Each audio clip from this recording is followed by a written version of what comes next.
ഏവർക്കും പുതിയൊരു അധ്യായത്തിലേക്ക് ഹാർദമായ സ്വാഗതം. ഞാൻ നേരത്തെ ഒരു വീഡിയോ ചെയ്തിരുന്നു.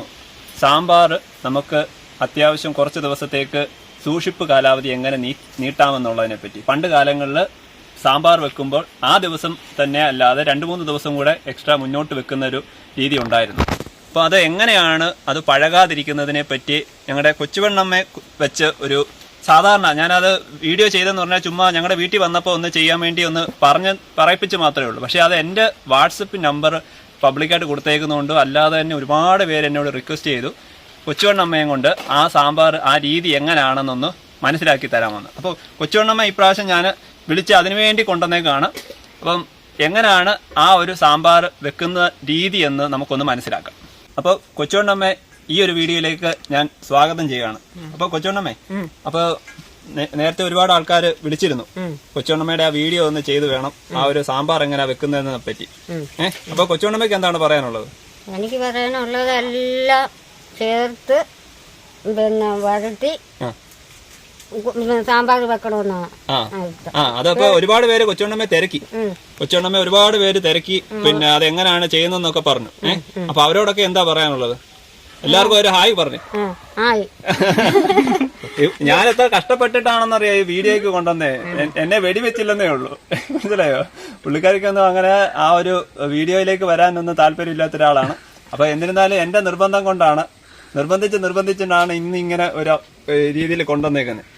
അപ്പൊ എന്തുവായാലും നമുക്ക് സാമ്പാറിന്റെ ഏതൊക്കെ രീതിയിലാണ് നമുക്ക് സാമ്പാർ പിന്നെ നന്നായിട്ട് നമുക്ക് ഒരു കുറച്ച് ദിവസത്തേക്കെങ്കിലും മാറ്റി വെക്കാവുന്ന രീതിയിൽ എങ്ങനെയാണ് ചെയ്തിരുന്നത് പഴയ കാലത്ത്. ഞാനിത് പഴയ കാലത്തിന്റെ ഓർമ്മകൾ പുതുക്കുന്ന രീതിയിലാണ് പറയുന്നത്. അത് അംഗീകരിക്കുന്നത് ഇപ്പോഴും ആൾക്കാരുണ്ട്. അപ്പൊ എന്തുവായാലും ആ ഒരു രീതി എങ്ങനെയായിരുന്നു നമുക്ക് നോക്കാം. അപ്പൊ നമുക്ക് കൊച്ചുവെണ്ണമ്മയോട് ചോദിച്ചു നോക്കാം എന്തൊക്കെ കാര്യങ്ങളാണ് ഈ ഒരു സാമ്പാറിന്റെ രീതിക്ക് വേണ്ടുന്നതെന്ന്. അപ്പൊ കൊച്ചുവെണ്ണമ്മേ, എന്തൊക്കെ പച്ചക്കറികളാണ് ഇതിന് നമുക്ക് ഉപയോഗിക്കുന്നത്? ഏത്തയ്ക്ക, പച്ചമുളക്, മുരിങ്ങയ്ക്ക, കൊച്ചുള്ളി, സാമ്പാറുള്ളി, വലിയുള്ളി, അത് വലിയുള്ളി, സവാള, പിന്നെ തക്കാളിക്ക, പടവലങ്ങ, പിന്നെ ചേന, ഇതിന്റെ പേര് ഞാൻ മറന്നു, വഴുതന, ഇത് ഇത്രയും, പിന്നെ ചേമ്പ്, ചേന, ഇത് ഇത്രയും വേണം പച്ചക്കറിയായിട്ട്. പിന്നെ വേണ്ടുന്നത് തൊമര പിന്നെ ഒഴിവാക്കാൻ പറ്റത്തില്ലല്ലോ. പിന്നെ പുളി വേണം, ഇല്ലയോ? പിന്നെ പൊടി ഐറ്റംസ് എന്ന് പറയുന്നത് മുളക് പൊടി, മഞ്ഞപ്പൊടി, പിന്നെ വെളിച്ചെണ്ണ, അതിനകത്ത് കറിവേപ്പ്. ഓക്കെ, അല്ല അപ്പൊ അതിനകത്ത് മല്ലിപ്പൊടി ചേർക്കത്തില്ലേ? അപ്പൊ ഇല്ല, വളിക്കും. ഓ, മല്ലിപ്പൊടി ചേർത്താ വളിക്കുമല്ലോ. അതെ. അപ്പൊ ഇതിനകത്ത് പിന്നെ വെണ്ടയ്ക്ക ഇടാത്ത എന്താ? വെണ്ടയ്ക്കായും പിന്നെ ഇട്ടാ വളിക്കും. ഓ, അപ്പൊ പച്ചക്കറിയില് വെണ്ടയ്ക്ക ഇട്ടാലും വളിക്കും. അതേപോലെ ഇതിനകത്ത് മല്ലിപ്പൊടി ചേർത്താലും വളിക്കും. അതൊരു ട്രിക്കാണ്, പണ്ടത്തെ ട്രിക്കാണ്. ഓക്കെ, അപ്പൊ എന്തുവായാലും ഇനിയിപ്പോ ഇതെന്തുവാണ് ചെയ്യുന്നത്? ഇത് എല്ലാം കൂടി ഇനി പിന്നെ ഏത് രീതിയിലാണ് നമ്മൾ സാധാരണ പിന്നെ സാമ്പാർ ഉണ്ടാക്കുന്നതിനെക്കാട്ടി വേറൊരു രീതിയോട് ഇനി ഒരു പിന്നെ രീതിയിലുണ്ട്. അതെന്തായിരുന്നു പറയാമോ? പറയാം. അത് മുളക് പൊടി, മഞ്ഞപ്പൊടി, വെളിച്ചെണ്ണ, കരിയാപ്പ, ഉപ്പുപൊടി, തൊമര, ഇതെല്ലാം കരിയാപ്പില ഇട്ട് പച്ചവെളിച്ചെണ്ണ ഒഴിച്ച് വരട്ടുക. ഇത് ഇളക്കണം. നല്ലപോലെ ഞെരടി ഇളക്കിയിട്ട് അടുപ്പ് വെച്ച് ഇത് വരട്ടണം. വരട്ടി ചൂടുവെള്ളത്തിൽ വേണം ഇത് വേവിക്കാൻ. അത് പ്രത്യേകം ശ്രദ്ധിക്കണം. ചൂടുവെള്ളത്തിലാണ് ഇത് വേവിക്കുന്നത്. പിന്നെ അതെല്ലാം കഴിഞ്ഞിട്ടാണ് വെള്ളം തിളപ്പിച്ച് വെച്ചിട്ടുണ്ട്. ഓക്കെ, അപ്പൊ അത് കഴിഞ്ഞിട്ടാണ് പിന്നീട് നമ്മൾ തൊമരയൊക്കെ ഇടുന്നത്. അപ്പൊ തൊമര ഇട്ടാണ് എല്ലാം തൊമരയും പുളിയും ഇതിനകത്ത് ഇടുവോ? പുളി പിഴിഞ്ഞൊഴിക്കുക. ഓക്കെ. അപ്പൊ കടുക് വറക്കുമ്പോ ആ സമയത്താണ്, ലാസ്റ്റിലാണ് അല്ലേ? ഓക്കെ, അപ്പൊ ഇതെന്തായാലും ഇനിയിപ്പോ ഇത് മൊത്തം ഒന്ന് ഇളക്കുന്നൊന്ന് കാണാം. അപ്പൊ ഇനി ഈ പറഞ്ഞ ഐറ്റംസ് എല്ലാം കൂടെ കൊച്ചുവെണ്ണമ്മയുടെ ഭാഷയിൽ പറഞ്ഞാൽ ഞെരിടാൻ പോവാണ്, അതായത് ഇളക്കാൻ പോവാണെന്നാണ് പറയുന്നത്. ഓക്കെ, അപ്പൊ ഇതിനകത്തേക്ക് അപ്പൊ കൊച്ചുവെണ്ണമ്മേ, അപ്പൊ ഇതിനകത്ത് ഈ കാര്യങ്ങളെല്ലാം കൂടി ഇതിനകത്ത് ഇളക്കാൻ പോവാണല്ലോ, അന്ന് ഇളക്കി കാട്ടപ്പോ. അപ്പൊ പച്ചക്കറിക്കകത്തേക്ക് ആദ്യം എന്തൊക്കെയാണ് ഇടുന്നത്? ആദ്യം മഞ്ഞപ്പൊടി ഇടുവാണ്. മഞ്ഞപ്പൊടി ശകലം മതി അല്ലയോ? ആദ്യം അങ്ങനെ മഞ്ഞപ്പൊടി ഇട്ടു. ഇനി രണ്ടാമതായിട്ട് മുളക് പൊടി ഇടുകയാണ് അല്ലയോ? മുളക് പൊടി കുറച്ച് മതിയോ? കുറച്ച് മതി അല്ലേ? അതായത് ആദ്യം ഞെരിടാൻ പോവാണെന്ന് പറഞ്ഞു. ഇനി അടുത്ത് എന്തുവാ വേണ്ടുന്നത്? തൊമര ഇതിനകത്തേക്കെല്ലാം ഇടാൻ പോവാണ്. ഇട്ടോ വെച്ചോണ്ണേ. തൊമര ഇതിനകത്ത് ഇത് കുറച്ച് മതി അല്ലയോ? ഇനി അടുത്തത് എന്താണ്? ഇനി കറിവേപ്പിലയാണ് ഇടുന്നത്. കറിവേപ്പില ഇട്ടോ. കറിവേപ്പില ഇട്ടു. പിന്നെ വേണ്ടുന്ന ഉപ്പിടാൻ പോവാണ്. ഉപ്പ് ഉപ്പിടാൻ പോവാണ്.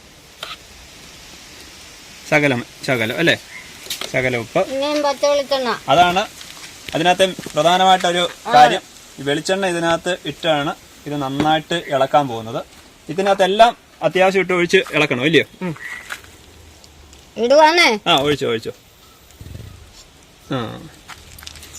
അപ്പൊ പുളി എപ്പോഴാ ഇടുന്നേ? ഇപ്പൊ പുളിയും പിന്നെ കടു വറുത്തിട്ട് ഉള്ളിയും എല്ലാം ഇട്ട് കടു വറുത്ത് കഴിഞ്ഞ് കരിയാപ്പയും പിന്നെ മുളക് പൊടി, പിന്നീട് അതിനകത്തോട്ട് മുളക് പൊടി, ജീരകപ്പൊടി, ഉലുവപ്പൊടി ഇതെല്ലാം കൂടി ഇട്ട് മുളകിന്റെ കൂടെ കടു വറുത്ത് ഇട്ടിട്ട് അതിന് അരപ്പ് ചേർത്ത് കഴിഞ്ഞിട്ട് പുളി പിരിഞ്ഞൊഴിക്കുക. ഓ, അങ്ങനെയാണ്. ഓക്കെ. അപ്പൊ ഇതിപ്പോ എല്ലാം ഇളക്കിയതിന് ശേഷം ഓരോരോ സ്റ്റെപ്പായിട്ട് ഞാൻ കാണിക്കാം. അപ്പൊ ഇപ്പൊ നിലവിൽ ആ വെളിച്ചെണ്ണയൊക്കെ ഒഴിച്ച് ഇതെങ്ങനെ ഇളക്കിക്കൊണ്ടിരിക്കുകയാണ്. നല്ലപോലെ ഇളക്കി ചേർക്കണം. ഇങ്ങനെ ഇളക്കുന്ന കൂട്ടത്തിൽ തന്നെ ചൂടുവെള്ളമാണ് ഇതിന്റെ കൂടെ ചേർക്കുന്നത്, അല്ലയോ? അപ്പൊ ചൂടുവെള്ളം ഒഴിച്ചാണ് കുറച്ച് ചൂടുവെള്ളം ഒഴിച്ച് ഇളക്കിയിട്ട് മംഗലത്തി വാരുക. വാരി അതിനകത്ത് തിളപ്പിച്ച വെള്ളം ഒഴിച്ചാണ് അടുപ്പ് വെച്ച് തീയിരിക്കുന്നത്. അപ്പൊ ഇതിനകത്ത് ഇളക്കിക്കോ. ഇനി അതിനോട് ഇളക്കിക്കോ. ചൂടുവെള്ളം ഇങ്ങനെ ചെറിയ ചൂടുവെള്ളത്തിലാണ് ഇതിങ്ങനെ പിന്നെ ഇളക്കുന്നത്. അങ്ങനെ ഇതെല്ലാം പെരട്ടി വെച്ചതിന് ശേഷം ഇനി അടുത്ത സ്റ്റെപ്പിലേക്ക് കടക്കുകയാണ്. അപ്പൊ ഇത് മൺകലമാണ് എടുത്തിരിക്കുന്നത്. അപ്പൊ കൊച്ചുണ്ണമ്മേ, ഇനി അടുത്ത എന്താണ് ഈ മൺകലത്തിൽ ചെയ്യാനുള്ളത്? ആദ്യം മൺകലത്തിൽ ചെയ്യുന്ന അടിക്ക് പറ്റാതിരിക്കാനും കളിക്കാതിരിക്കാനും ഇച്ചിരി വെളിച്ചെണ്ണ ഒഴിച്ച് അടിക്ക് വെച്ചിട്ട് ഇത് കുടഞ്ഞിടാൻ. ഓക്കെ. അപ്പൊ ഒഴിച്ചാട്ടെ. അപ്പം ഓക്കെ. അപ്പൊ ഇതെങ്ങനെ മൺകലത്തിലാണ് ഇത് വെക്കുന്നത്. മൺകലത്തിലാണ് ഇത് നന്നായിട്ട് വെക്കുന്നത്. ഇങ്ങനെ വെച്ച് ചുഴറ്റണം, ഇല്ലയോ? അടിക്ക് പിടിക്കാതിരിക്കാനല്ലേ. ഇനി ഞങ്ങളിത് കുടഞ്ഞിടാൻ പോവാണ്. കുടഞ്ഞിട്ടാട്ടെ. അപ്പൊ ഞാനിതിങ്ങനെ പിടിച്ചേക്കാം. ചുണ്ണമ്മ ഇങ്ങനെ ഇട്ടു. കുറച്ച് വാരിയും കിട്ടും. അങ്ങനെ ആ ഒരു പെരട്ടിയതും എല്ലാ പച്ചക്കറികളും എല്ലാം ഇതിനകത്തേക്ക് ഇട്ടു. എല്ലാം ചേർത്ത് ഇതിനകത്ത് ഇട്ടിട്ടുണ്ട്. ഇനി ഇതെടുത്ത് അടുപ്പേ വെക്കാൻ പോവാണ്. ഇവിടെ ഇങ്ങനെ ഒരു അടുപ്പ് വെച്ചിട്ടുണ്ട്. മൺകലമാണ്. അപ്പോൾ ശ്രദ്ധിച്ച് വേണം ചെയ്യാൻ. അപ്പോൾ ഇനി അതിന് ശേഷം ഇതിനകത്തേക്ക് തീ കത്തിക്കുന്നത്. അതുപോലെ ഇതെല്ലാം വെച്ചതിന് ശേഷം നിങ്ങൾ നോക്കുമ്പോൾ ഞാനിവിടെ അടുപ്പ് കത്തിച്ചിട്ടില്ലെന്നൊരു തോന്നലുണ്ട്. അപ്പം അതൊരു ടെക്നിക്കാണ്, കൊച്ചുണ്ണമ്മയുടെ ഒരു ടെക്നിക്കാണ്. അതെന്താ കൊച്ചുണ്ണമ്മ അങ്ങനെ അടുപ്പ് കത്തിക്കാതെ വെക്കുന്നത്? അടുപ്പ് വെച്ചല്ലോ നമ്മുടെ മംഗലം, പച്ചക്കറി എല്ലാം ചേർത്ത് അടുപ്പ് വെച്ചില്ലേ. ഇനി ചൂടുവെള്ളം ഒഴിച്ചിട്ട് അതിനടച്ചു വെച്ചിട്ട് തീ കത്തിക്കാൻ പോവാണ്. അതായത് ഈ മൺകലത്തിനകത്തേക്ക് ചൂടുവെള്ളം നേരത്തെ തിളപ്പിച്ച് വെച്ച വെള്ളം നമ്മൾ ഈ പച്ചക്കറികളുടെ ഈ ഒരു മിക്സ് ചെയ്തതിനകത്തേക്ക് ഒഴിച്ചതിന് ശേഷം മാത്രമാണ് പിന്നീട് അടുപ്പ് കത്തിക്കേണ്ടതെന്നാണ് ആ ഒരു രീതി പറയുന്നത്. അപ്പോൾ ഇതിനകത്തേക്ക് ഏകദേശം ഇട്ടു. ഇനിയിപ്പോൾ ചൂടുവെള്ളം ഇതിനകത്തേക്ക് ഒഴിക്കണം, അല്ലേ? അപ്പോൾ ഇത് ചൂടുവെള്ളമാണ്, നേരത്തെ തിളപ്പിച്ച് വെച്ച വെള്ളമാണ് ഇതിനകത്തേക്ക് ഒഴിക്കാൻ വെച്ചിരുന്നത് കേട്ടോ. എത്ര വേണ്ടെന്ന് പറയണേ? ഇതിനകത്തേക്ക് ഒഴിക്കുകയാണ്. ഓക്കെ. അപ്പോൾ അതാണ്ട് ഇത് ചൂടുവെള്ളമാണ്. ആ ചൂടുവെള്ളം അതിനകത്ത് ഒഴിച്ചു. ഇനി ഇത് അടച്ചതിന് ശേഷമാണ്, എന്നാൽ ഇനി അടച്ചതിന് ശേഷമാണ് ഇത് പിന്നെ തീ കത്തിക്കുന്നത്, അല്ലേ? ഓക്കെ. അപ്പോൾ അങ്ങനെ ഇത് അടച്ചു വെച്ചു. ഇനിയാണ് ഇത് തീ കത്തിക്കുന്നത്. അപ്പൊ ഇനി തീ കത്തിക്കാം. അങ്ങനെ ഇത് ഏകദേശം നന്നായിട്ട് ഇങ്ങനെ തിളച്ചു തുടങ്ങിയിട്ടുണ്ട്. അപ്പൊ ഇനിയിപ്പം എന്തോ വെച്ചോണ്ട് ഇതിനകത്ത് ഇനി ഇടേണ്ടത് കായ ഇടണം, അല്ലേ? അപ്പൊ ഇതിങ്ങനെ തിളച്ചോണ്ടിരിക്കുകയാണ്. ഇനിയിപ്പോ ഇത് ഒന്ന് പൊക്കുകയാണ്. ഇതിന്റെ അടപ്പൊന്ന് എടുത്ത് മാറ്റുക. കായ ഇട്ടു. ഓക്കെ. ഇനി അതിനകത്ത് കായ ഇട്ടു. ഇനി ഇത് അടച്ചു വെക്കണം, അല്ലേ? ഓക്കെ. ഇനി അത് കഴിഞ്ഞിട്ടാണ് അടുത്ത് ചെയ്യേണ്ടത്, അല്ലേ? ഒന്നുകൂടെ വെന്ത് കഴിഞ്ഞിട്ട് അത് ആ കായത്തിന്റെ അത് തന്നെ സത്തെല്ലാം അതിനകത്തേക്ക് ഇറങ്ങണം, അല്ലേ? എന്നിട്ടാണ് അടുത്ത് ചേർക്കുന്നത്. കഷ്ണങ്ങളെല്ലാം ഏകദേശം വെന്തിട്ടുണ്ടെന്നാണ് ഇത് നോക്കിയപ്പോ മനസ്സിലായത്. അപ്പൊ ഇനി എന്താ വെച്ചാണ് ചെയ്യുന്നത്? കടുവ നോക്കി ഇനി ഒന്ന് ഇളക്കണോ, ഇല്ലയോ? ഏകദേശം നല്ലപോലെ കഷ്ണങ്ങളെല്ലാം ഏകദേശം വെന്തിട്ടുണ്ട്. ഇനി ഇതിനെ അങ്ങോട്ടൊന്ന് മാറ്റി വെക്കണം. അപ്പോൾ കഷ്ണങ്ങളെല്ലാം വെന്തത് ആ ഒരു പാത്രത്തിലെ അതുപോലെ മാറ്റി വെച്ചു. ഇനി കടുവ വറക്കണം, അല്ലേ വെച്ചോണമേ? ഐറ്റംസ് എന്തൊക്കെയാ വേണ്ടുന്നത്? വെളിച്ചെണ്ണ ആദ്യം ഒഴിക്കണം. വെളിച്ചെണ്ണ മൂത്തിട്ട് കടുവ് ഇടണം. കടുവ് ഇട്ട് കഴിഞ്ഞിട്ട് മുളക് പൊടി ഇടണം. അതിന്റെ പുറകിന് മുളക് പൊടിയും വെളിച്ചെണ്ണ ഒഴിച്ച് കഴിഞ്ഞ് ഉലുവാപ്പൊടി ജീരകപ്പൊടി ഇടണം. നല്ല രുചിയുള്ളൂ. അപ്പൊ എന്നാ ഇനി ഇട്ടോ. ഏതൊക്കെയാ? ആദ്യം വെളിച്ചെണ്ണ ഒഴിക്കുക. പിന്നെ ഇതും വേണം, അല്ലേ? കറിവേപ്പിലയും വേണം, അല്ലേ? കറിവേപ്പിലയും വേണം. പിന്നെ കൊച്ചുള്ളിയും വേണം, അല്ലേ? അപ്പൊ ആദ്യം വെളിച്ചെണ്ണ ഒഴിച്ചു. അപ്പോൾ വെളിച്ചെണ്ണ എങ്ങനെ തിളച്ച് വന്നിട്ടുണ്ട്. ഇനി എന്താ വെച്ചോണ്ടമ്മ ഇടുന്നത്? ഇനി കടുക്. കടുവ. ഇതിലേക്ക് കടുക് ഇടുകയാണ്. ഇനി ഉള്ളി. ഉള്ളി ഓക്കെ, എന്നാ ഇട്ടോ. കടുകിട്ട് പൊട്ടി, അതേപോലെ ചുമന്നുള്ളി ഇട്ടു, അത് ഏകദേശം മൂത്തിട്ടുണ്ട്. ഇനി എന്താ വെച്ചോണ്ടമ്മ ഇടുന്നേ? ഇനി മുളക് പൊടി. മുളക് പൊടി ഇട്ടോട്ടെ. ഞാനകത്തേക്ക് മുളക് പൊടി ഇടുകയാണ്. അത് മുൻപേ ആദ്യം ചെയ്തപ്പോൾ മുളക് പൊടി കുറച്ചേ ഇട്ടുള്ളൂ, അതുകൊണ്ടാണ് ഇപ്പം അതിനകത്തേക്ക് ഇത് അരപ്പ് ഒഴിക്കാൻ വേണ്ടിയിട്ട്. ഇനി ഉലുവാപ്പൊടി വേണം അല്ലേ? ഉലുവാപ്പൊടി അതിനകത്തേക്ക് ഇങ്ങനെ ഇടണം. കുറച്ച് മതി വെച്ചോണ്ടമേ? അങ്ങനെ ഇപ്പൊ ഏകദേശം ജീരകവും ഇട്ടു. ഇനി കറിവേപ്പില ഇടണം അല്ലേ വെച്ചോണ്ടമേ?